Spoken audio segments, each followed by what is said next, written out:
Hello everyone, প্রিয় শিক্ষার্থী বন্ধুরা, আশা করি সবাই ভালো আছো, সুস্থ আছো। আজকে আমরা অর্গানোজেনেসিস নিয়ে পড়ব। নর্মালি অর্গানোজেনেসিস হিউজ একটা টপিক, বাট আমি আজকে তোমাদের অ্যাকচুয়ালি যতটুকু দরকার ততটুকু এক্সপ্লেইন করব। এর বেশি আমরা খুব একটা ডিটেলসে যাব না। নর্মালি আমাদের তিনটা ভ্রূণীয় লেয়ার থাকে বা জার্ম লেয়ার থাকে তিনটা। আমরা কেমন প্রাণী? আমরা মানুষরা অর্থাৎ ভার্টিব্রেটরা ত্রিস্তরী প্রাণী। তিনটা স্তর কি কি? একটোডাম, মেজোডাম এবং এন্ডোডাম। এখন কোন স্তর থেকে কোন অর্গান আসে এইটা তোমাদের ইন্টারমিডিয়েট লেভেলের জন্য একটা মোস্ট কমন কোশ্চেন। এমসিকিউতে এখান থেকে একটা না একটা কোশ্চেন থাকে যে এই তন্ত্র থেকে উৎপত্তি হয়, ওই তন্ত্রের উৎপত্তি কোথা থেকে, অথবা এই জার্ম লেয়ার থেকে কোন কোন তন্ত্র উৎপন্ন হয়। এটা বোধ 2 মার্কসের কোশ্চেন আসতে দেখা যায়, আবার এমসিকিউতে আসতে দেখা যায়। সো আমি আজকে কিছু শর্টকাট টেকনিক শিখাবো, কিছু তোমাদের ছন্দ শিখাবো, যেগুলো দিয়ে তোমরা এটার অ্যান্সার করতে পারবা। সো ফার্স্ট অফ অল আমরা একটোডামের জন্য দেখি একটা ছোট্ট ফর্মুলা লিখবো, ছোট্ট নেমোনিক লিখবো। সেটা হচ্ছে এনামুলের চোখের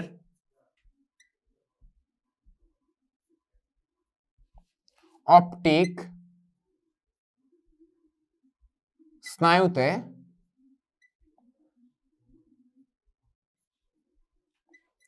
পাওয়ার অনেক।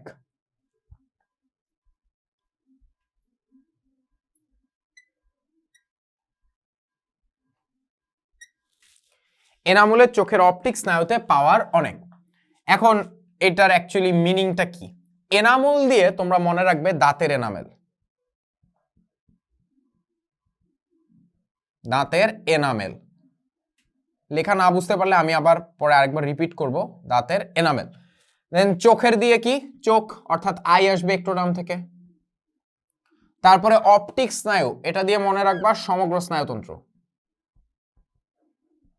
সমগ্র স্নায়ুতন্ত্র।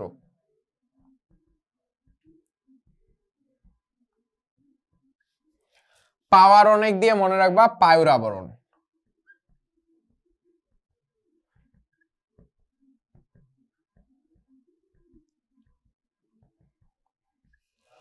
পায়ুর আবরণ। তাহলে এটা গেল হচ্ছে একটোডাম। কি কি আসে আমাদের নেমোনিকটা কি আমরা আগে দেখি। এনামুলের চোখের অপটিক স্নায়ুতে পাওয়ার অনেক। এনামুল দিয়ে হচ্ছে দাঁতের এনামেল, চোখের দিয়ে হচ্ছে চোখ, অপটিক স্নায়ুতে হচ্ছে সমগ্র স্নায়ুতন্ত্র, আর পাওয়ার অনেক দিয়ে মনে রাখবা পায়ুর আবরণ। ওকে, এবার আমরা মেসোডার্মেরটা দেখি। মেসোডার্ম থেকে তোমরা মনে রাখবা তোমার ডিওডেনামে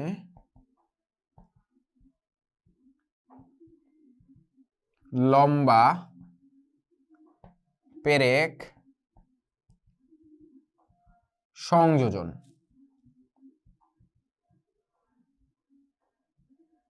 তোমার ডিওডেনামে লম্বা পেরেক সংযোজন। এখন এটার মানে কি? তোমার এটা ইংলিশ করো তো। তোমার মানে হচ্ছে ইউ, তাহলে তোমার থেকে কি হবে? ইউ থেকে তোমার মানে হচ্ছে ইউ, ইউ থেকে ইউস্টেশিয়ান টিউব, ইউস্টেশিয়ান নালিকা বা টিউব। ডিওডেনাম দিয়ে ডিওডেনামি।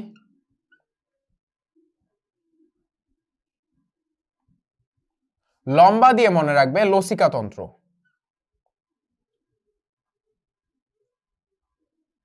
এখন পেরেক দিয়ে তিনটা জিনিস। প দিয়ে হচ্ছে পেশিতন্ত্র, র দিয়ে হচ্ছে রেচনতন্ত্র, আর ক দিয়ে হচ্ছে কঙ্কালতন্ত্র।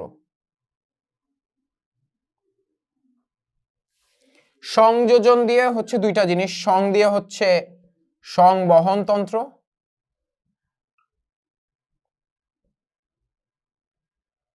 আর যোজন দিয়ে হচ্ছে জননতন্ত্র।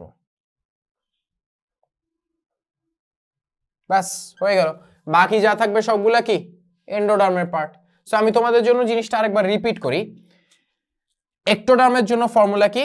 এটা লিখে দেই। একটোডার্ম, একটোডার্মের জন্য ফর্মুলা হচ্ছে এটা। মেসোডার্মের জন্য ফর্মুলা হচ্ছে এটা। একটোডার্মের ফর্মুলা কি? এনামুলের চোখের অপটিক স্নায়ুতে পাওয়ার অনেক। এনামুল দিয়ে দাঁতের এনামেল, চোখ দিয়ে তো চোখই গেল, অপটিক স্নায়ু দিয়ে সমগ্র স্নায়ুতন্ত্র, পাওয়ার দিয়ে পায়ুর আবরণ। মেসোডার্মের জন্য ফর্মুলা কি? তোমার ডিওডেনামের লম্বা পেরেক সংযোজন। তোমার দিয়ে ইউস্টেশিয়ান নালিকা, তোমার মানে ইউ, সেখান থেকে ইউস্টেশিয়ান নালিকা, ডিওডেনাম দিয়ে ডিওডেনাম, লম্বা দিয়ে লসিকা তন্ত্র, পেরেক দিয়ে তিনটা জিনিস, প দিয়ে পেশিতন্ত্র, র দিয়ে রেচনতন্ত্র এবং ক দিয়ে কঙ্কাল তন্ত্র। সংযোজন দিয়ে দুইটা জিনিস, সং দিয়ে হচ্ছে সংবহন তন্ত্র। সংবহন তন্ত্রের ভেতরে কি কি পড়বে? হার্ট, ব্লাড ভেসেলস, হার্ট, তারপরে ব্লাড ভেসেলস অর্থাৎ শিরা এবং ধমনী, এগুলো হচ্ছে সংবহন তন্ত্র। দেন যোজন দিয়ে জননতন্ত্র। জননতন্ত্রের পার্টস গুলো আমাদের ভ্রূণীয় মেসোডার্ম থেকে আসে। বাকি কি থাকে? আমাদের এন্ডোডার্ম। এন্ডোডার্ম থেকে কি কি আসবে? এগুলা বাদে বাকি যারা যারা আছে এন্ডোডার্ম থেকে আসবে। সো এটা আলাদা করে মুখস্থ করার দরকার নাই। সো আশা করি তোমাদের সবার ভিডিও অনেক ভালো লেগেছে। তোমাদের সাথে দেখা হবে আবার পরবর্তী কোনো ভিডিওতে। সে পর্যন্ত সবাই ভালো থাকবে, সুস্থ থাকবে। Thank you.